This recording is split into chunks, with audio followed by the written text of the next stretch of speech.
Hi, Eva here. Welcome to my studio.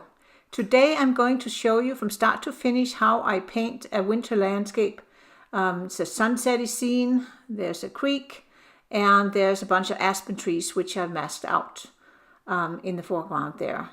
And you can see right now I am just putting on water over the background area so that I can do wet into wet application of colors there.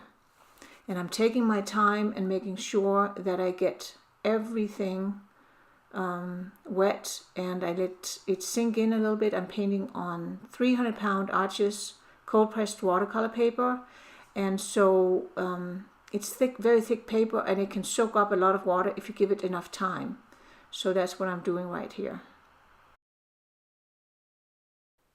So I've already pre-mixed the colors I was going to use, and I'm going to use the three primary colors, red, blue and yellow. So I started out with some yellow where I want the lightest part of my background to be.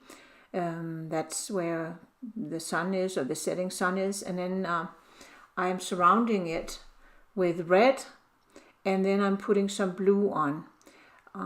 The yellow I'm using is transparent yellow, pigment PY150. It's called transparent yellow, or in a couple of brands it's also called nickel azo yellow. That's my favorite yellow. And the red I'm using is Quinacrodone red, and then the blue I'm using is a cobalt blue. So I'm keeping it very simple, traditional colors. That's my standard palette I'm using today. And I'm using a spray bottle, mister spray, to make the colors move. And I am also using gravity. That's why I'm lifting it up, and now I'm spraying a little bit more just to get some more flow going. I don't want it to look like a bullseye. I want some nice soft transitions, and I'm painting on half sheet of watercolor paper, so it's fairly big, and I'm sorry if it doesn't always stay in the camera focus while I'm moving it, but a painter's got to do what a painter's got to do, and I have to move it around. And you can see here I'm helping it along a little bit with my brush, and now here I'm even using my finger because it gets stuck by the edges of the masking fluid. And I'm using some Kleenex to just pick up droplets of pigment on the edges of the paper. I tore my paper so it has a ragged edge, and the pigment has a tendency to get stuck there. And here I go in again, more spray. So it's just it's a very intuitive way of painting, and I'm kind of reacting to what happens on the paper as it happens. These things, when you paint wet into wet, you just can't plan too much. I can plan the colors I have, and I wanted to get these soft transitions. I wanted some yellow, oranges, reds, purples, and the blues, lavenders. And I get that by isolating the yellow so that it doesn't mix with the blue. I don't really want green right now up in this sky area. So that's why I make sure that I have the red around there. And now I'm going to the second layer of color, and here you can see I'm using my dagger brush. It's a 1/2-inch dagger brush. I like to use that one for this stage, and I'm beginning to get a little bit more color in, and darker color. And here I'm using a turquoise and the cobalt blue, and I'm just kind of doing my strokes from the top of the snowbanks and then just up into the sky area, because I want to indicate that there is some distant trees here. And you can see here I'm using the red, and again there's the turquoise and there's red. I want all those colors to mix and mingle and be soft And the reason I'm doing the strokes that way is I'm already, trying to make it look a little bit like trees. The more you can kind of get in the first go around, the better.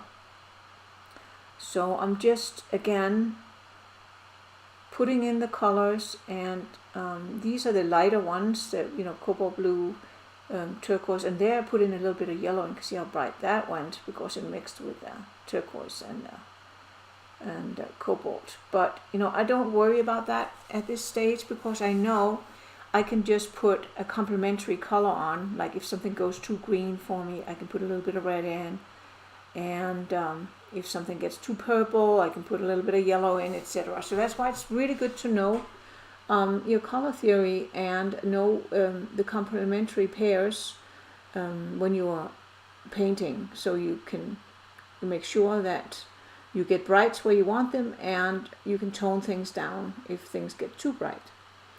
And so I'm going to be fuddling around with this for a little bit, and I'm just going to put some music on, because you can just watch and see what I'm doing. Again, it's intuitive, reactive painting. I'm reacting to what happens on the paper, and I'm using that. There you can see I'm using a much darker color. So in this particular painting, I decided to try out Daniel Smith's Moonglow, which is kind of a very dark purpley blackish color, and I'm also using some indigo as a dark. So and I'm also using some French ultramarine blue. So you'll see that when you see some of those darks. But it doesn't really matter. You can use whatever colors you want. At this stage, I just want to get something darker in, because I want something dark behind those aspen trees that I masked out, so that they'll stand out later on. And again, I'm using my spray bottle when I feel that things are drying on me, because that's what happens. Sometimes it dries too fast. So again, just watch, enjoy, and I hope you try this out yourself. It's so much fun. I'll put a little music on, and then I'll be back commentating when we get to the next stage.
So you can see how I've built up the intensity of the colors, and the background, the light background, is kind of fading and creating a lovely glowy sky to these darker tree trunks that I am creating, and using my dagger brush and jumping from one side of the painting to the other. I don't just paint in one area, I just skip around. And I use my spray bottle a lot because otherwise it dries out on me before I'm done, and I don't want any hard edges. And here I do a little sprinkling of salt on, because that's also going to give some lovely snowy, crystally texture. And This is a favorite way of mine to paint backgrounds. It just is so much fun, and I think it turns out really kind of atmospheric and loose and just lovely.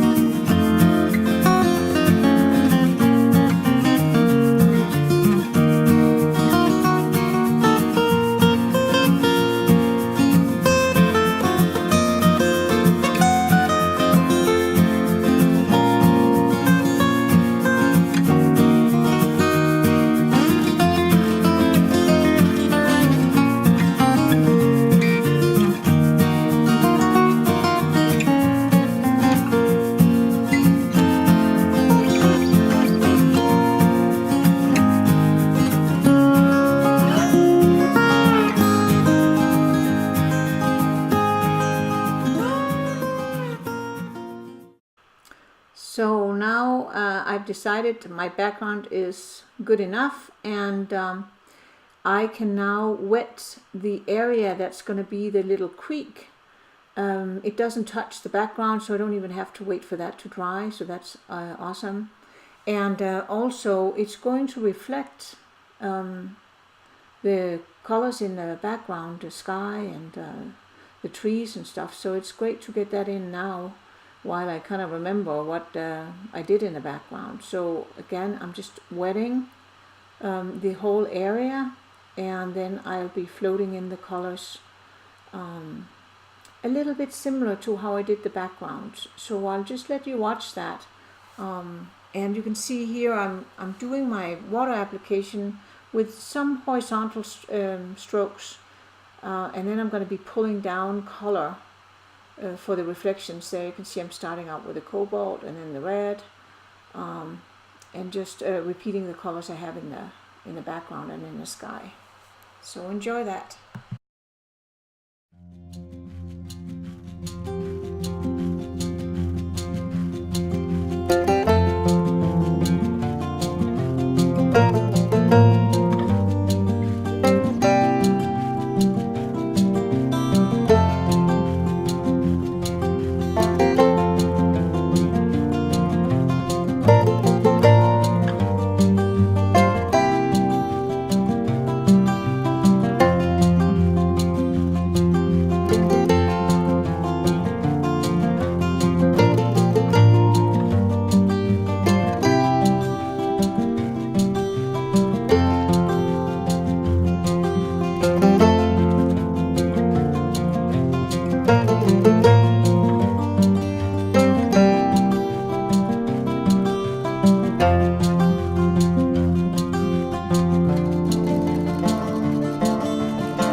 So you can see here, I am beginning to create the look of water, so to speak, by lifting out some highlights and some reflections in the water with a flat brush. And it's thirsty, meaning it's clean, and I've squeezed all the water out of it.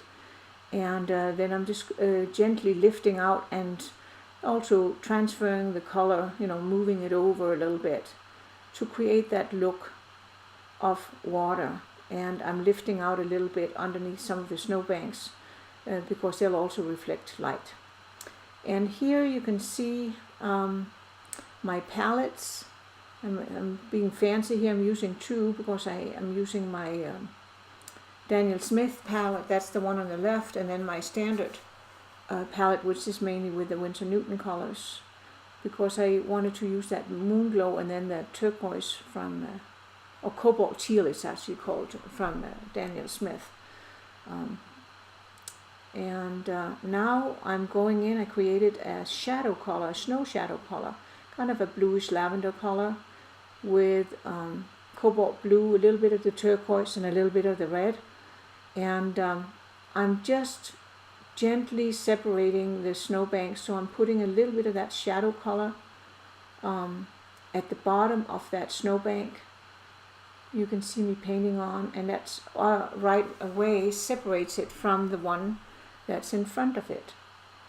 And that's how I start out with the foreground, with the snowbanks, just separating them by putting a little bit of shadow color in at the bottom and then fading it out.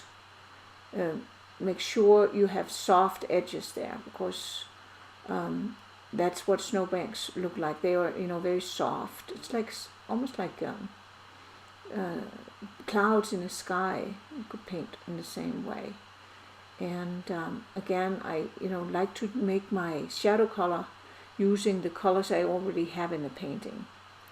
So I'll be spending some time here just defining the different little snowbanks and give them shape so it doesn't look so flat.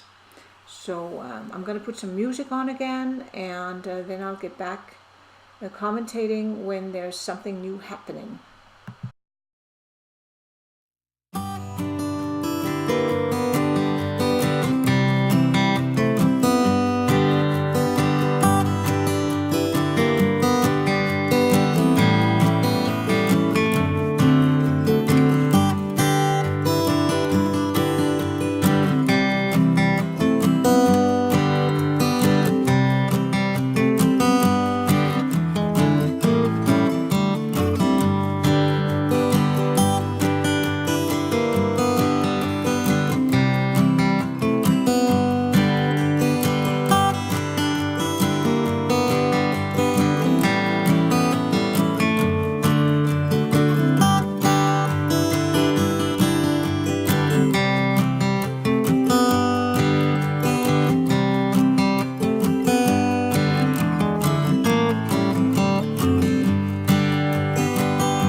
So you can see here by putting in just that very, very light shadow color how, the foreground is already beginning really to take shape, and it's not just a big white blob anymore.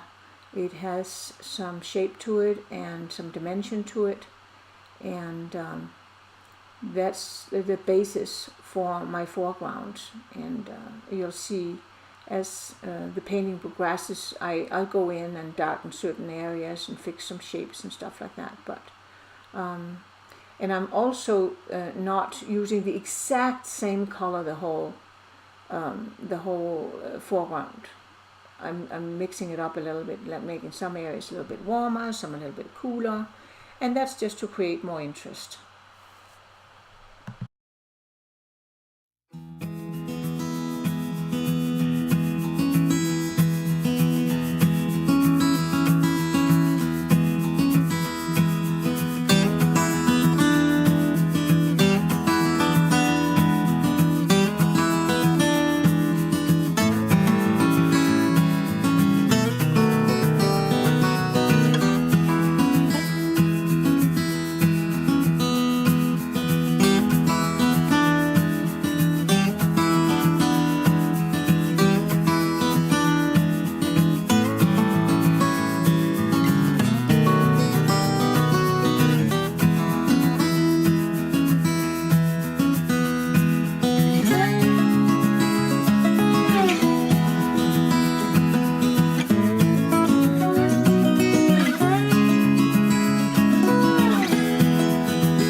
So you can see here I mixed myself a real dark color using Indigo and the Moonglow,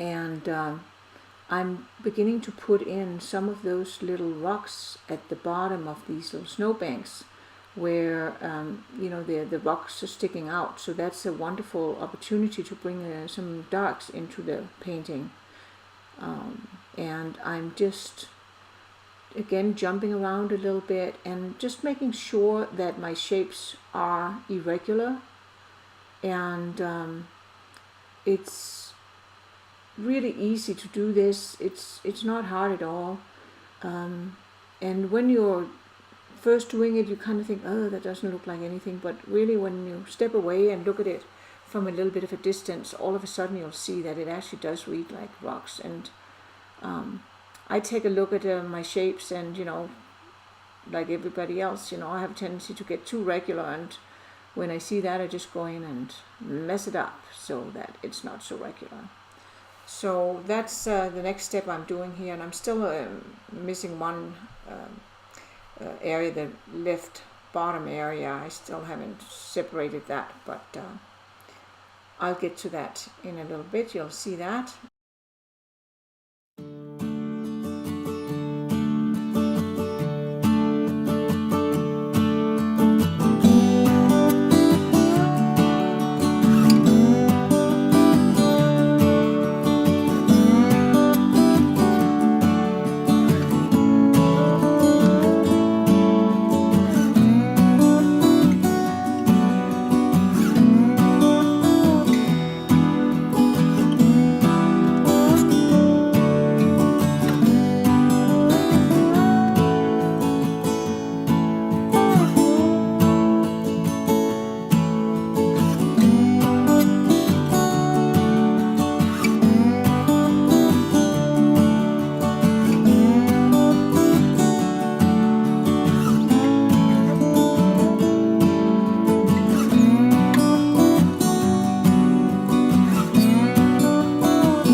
So you can see now I'm pretty much done with putting in those little rocks, and now I'm gonna start putting in a little bit more of that shadow color and bring those rocks at the edge of the stream forward by putting a little bit of shadow color around them, so that you can kind of get the feeling that they are protruding into the water a little bit, and that gives it just another dimension and creates more interest in the foreground.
So you can see I'm just working my way around the painting, around the edges of the water, and creating that little extra shadow to give more dimension to those little rocks that are in the foreground and middle ground there, lining the stream.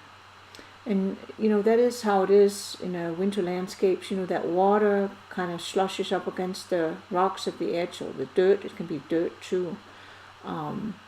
and melts away the snow, and the rocks are, you know, wet, and so that's why they're really dark.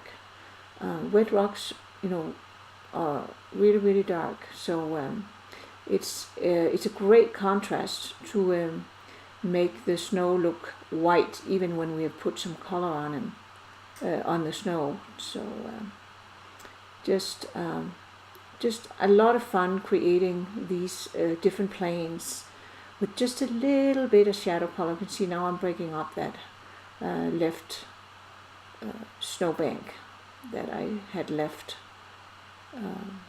unpainted, and you can see how that just starts bringing dimension to it.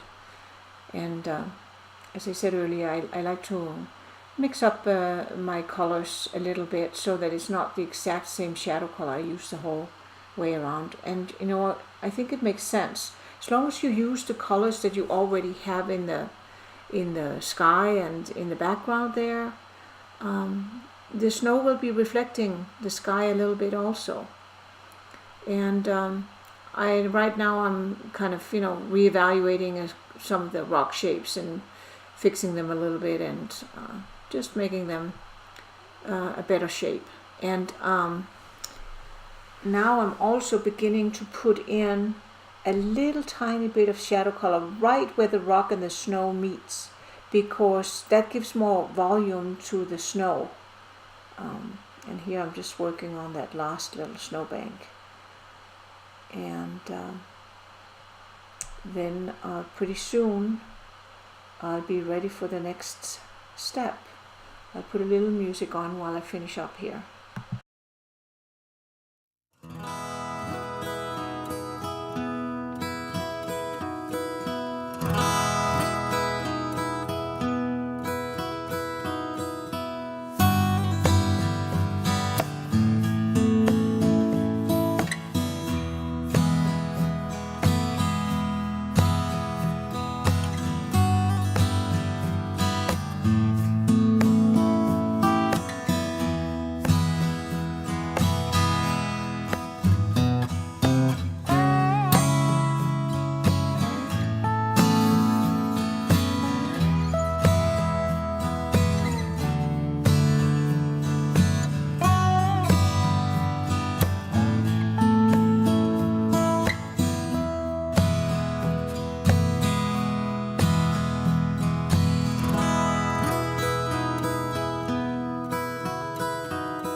So as I'm finishing up here, I stop and evaluate and look at what I have, and when there's areas that I feel they need to be fixed or darkened or defined a little bit better, I go in and do that. So it's a process. It takes a little time, and it's a matter of looking and observing and seeing, does this work? If it works, great, and if it doesn't, go in and fix it.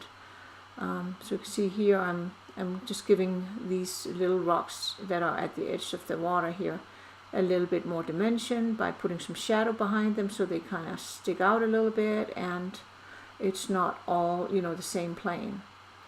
And all along, you know, I make sure that I go in and I loosen the edges. So I often work with two brushes, one with the pigment on and another one that has clean water and it's just damp, so I can just kind of loosen the edges like you see here. And see how just putting a little bit of that shadow color on, this just makes that little rock stick out all of a sudden. Same here. So it's amazing how little it takes to create that shape and that dimension.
So here I decided I wanted to get a little bit of that yellow color into the foreground also to reflect the sky.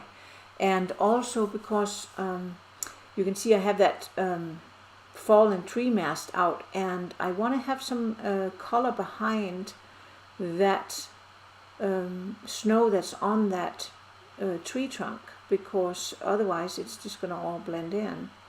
And if I put yellow in one place, I need to put it in a couple of other places. So, you know, and you can see I have way too much on there, but I'll take it off and make it much paler and use my tissue to dab out color. I use the tissue a lot, my Kleenex, to dab off color and soften edges when I paint snow.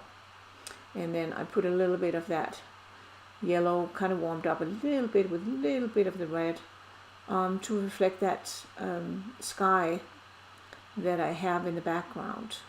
And it just kind of, again, gives a little bit more dimension, livens up the painting, and gives me an opportunity to bring a little bit of warmth into the painting with that yellow / orange that I have created. And just, you know, make sure that you don't have it in a very strong color, because then it doesn't look like snow.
So the last thing I did before I removed the masking fluid was painting in that dark tree trunk that's fallen.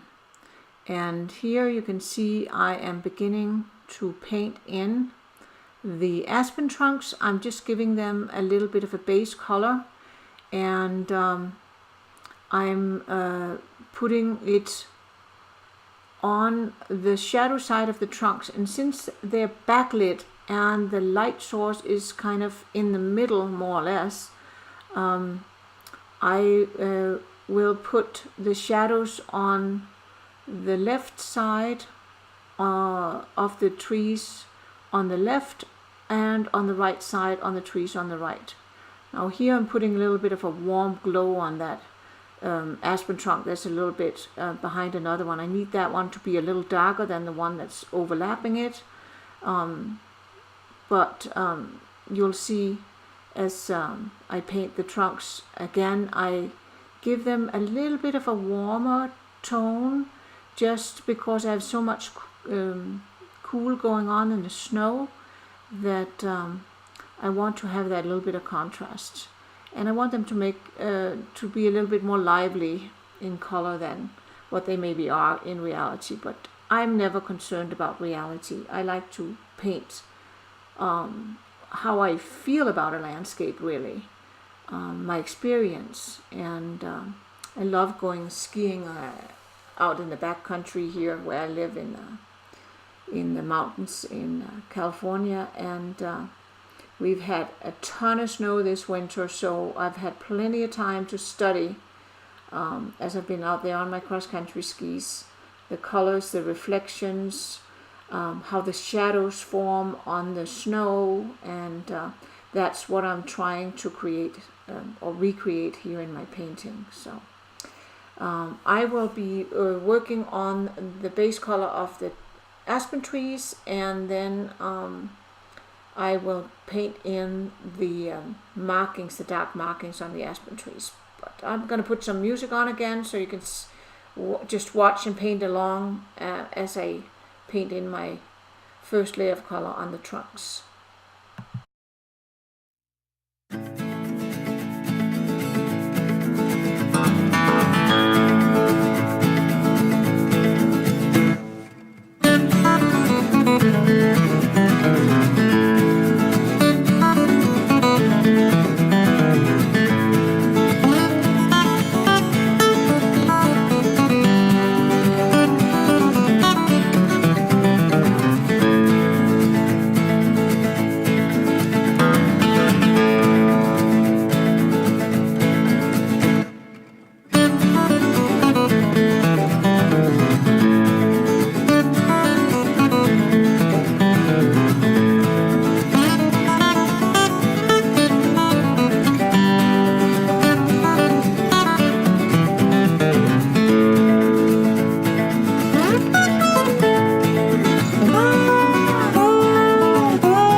you can see here I've painted in the first layer of all the trunks, and I am now starting on putting in those dark markings.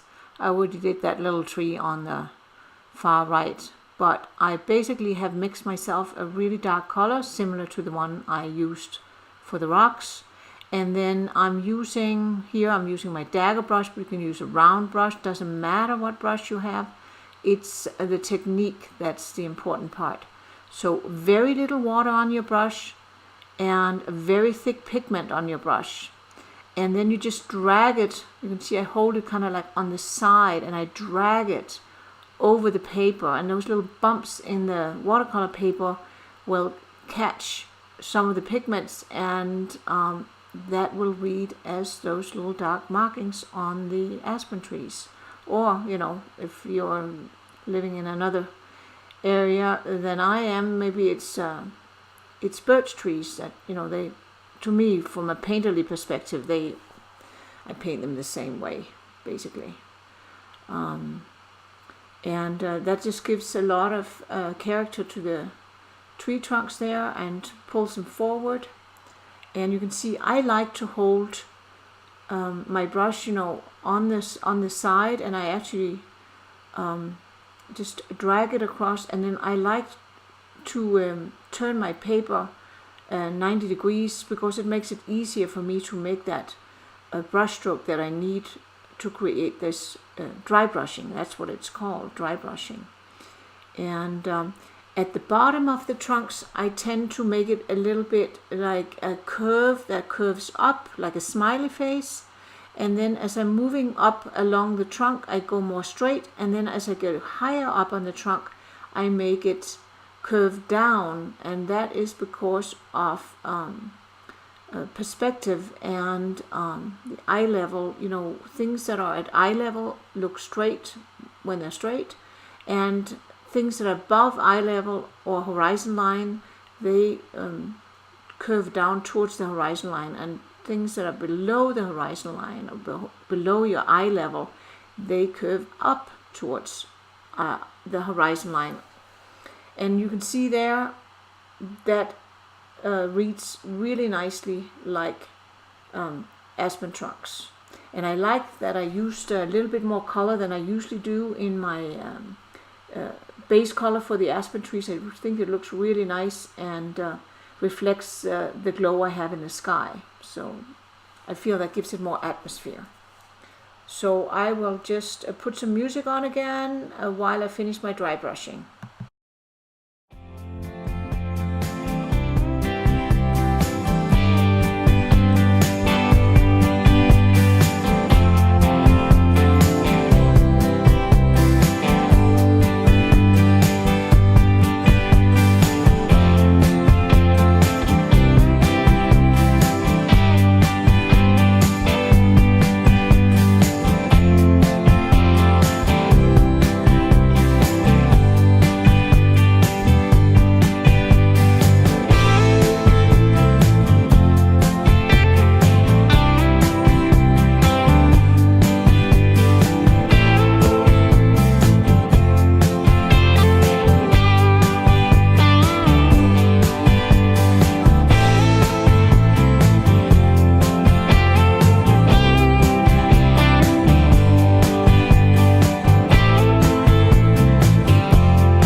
So you can see here I finished all the dry brushing on all my trees, and now I'm going in and putting a little bit of dark reflections underneath the rocks in the water, and I'm using a flat, half-inch flat brush for that. And while I'm doing that and while it's still wet, I kind of drag the brush horizontally so that there are some little reflection lines, and we keep it looking like water.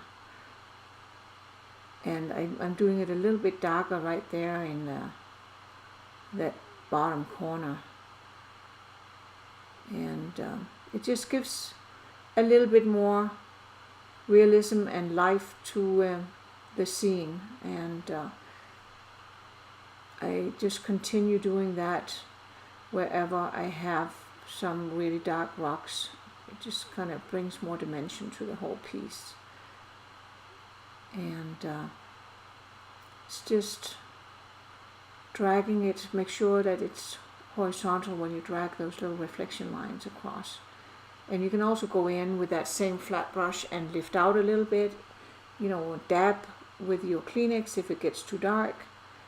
And that's some of the finishing touches on this one.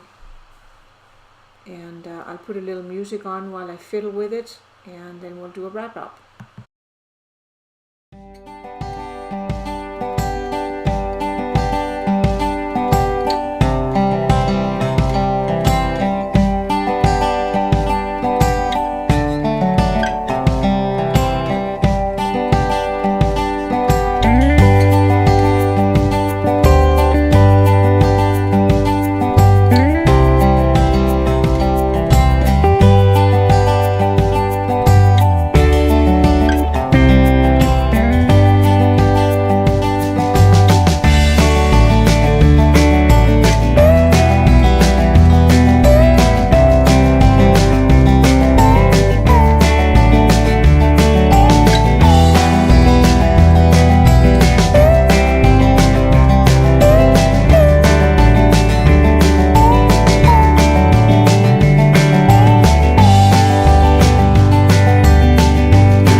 So now I'm satisfied with the reflections in the water and underneath the rocks, and so I'm using some of that same dark color to put on some of those little twiggy branches, and putting a little bit of dark in where I took the masking fluid off on those skinny little branches. Aspen trees, they don't have like thick side branches, they have kind of skinny ones.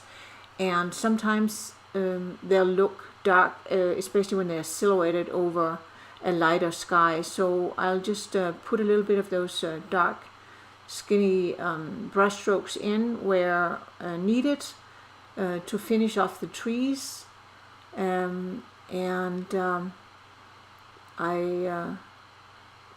also put some over where the background trees are. And I'll end up probably using a little bit of white paint if I need it over the darker areas, just to finish it up and bring this painting to completion.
So here I am beginning to do some of the final touches. I'm putting a little bit of the darker shadow color. That just means, you know, less water, a little bit more pigment of that same shadow color I've used all along on the snowbanks around a couple of the tree trunks at the bottom there, because there is always a little well around tree trunks when a lot of snow has fallen, because the branches, they catch a lot of the snow right close to the trunk, and so it creates these little wells around the tree trunk. So I'm just kind of making sure it's not too dark, and going around the other tree trunks and doing the same. And I'll do it around those little saplings, connect them to the snow with a little shadow around where they come up through the snow.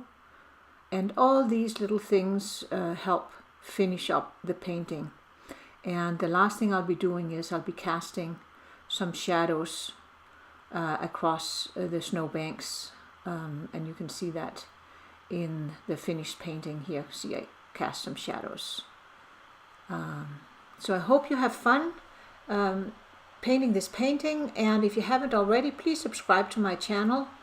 Click on the subscribe button below, and I'll see you soon in another video. Thank you and happy painting.